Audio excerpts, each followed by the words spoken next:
What did we learn about seismology and earthquake preparedness from the Loma Prieta earthquake? It was a big earthquake, but it was a fair distance away from San Francisco and Oakland, 60 miles to the south. Yet it did a lot of damage up here in the Bay Area with collapsed buildings, a collapsed Nimitz freeway. So it was surprising that so much damage was done so far away from a big earthquake.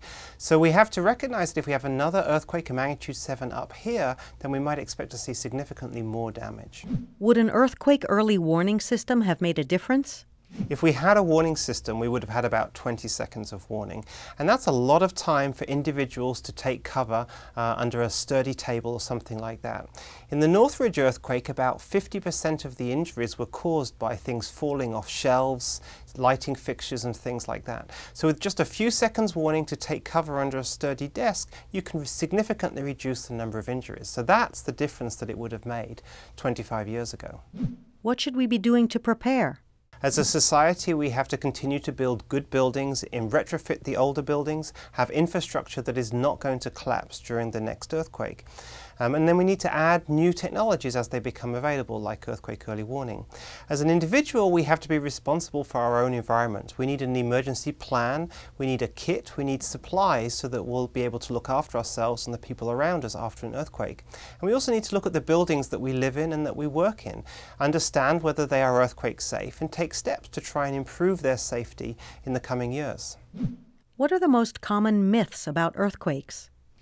So there are two things that people always get confused about. The first is what to do in an earthquake, and the answer is you get under a sturdy table. You don't run into a door frame.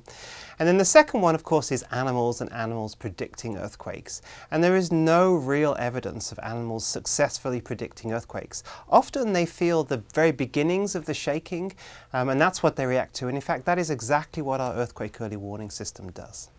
What's the role of the Berkeley Seismology Lab? The Berkeley Seismolab is engaged in fundamental research, first of all, to understand the earthquake process and its effects. But also what I'm very excited about is our education component, both educating our graduate students, the future earthquake professionals, but also the undergraduate population, a large cross-section of whom take our earthquake classes, and they are going to go out into the state and take leadership roles for agencies and companies, and they're going to take with them an understanding of the earthquake threat and be able to better protect their institutions in the future. Are we taking the risk of earthquakes seriously enough? We need to understand that there is a big earthquake coming, and it could be this afternoon, but it could also be a few years from now. So we have to be ready, and we have to take the time we have to be better prepared.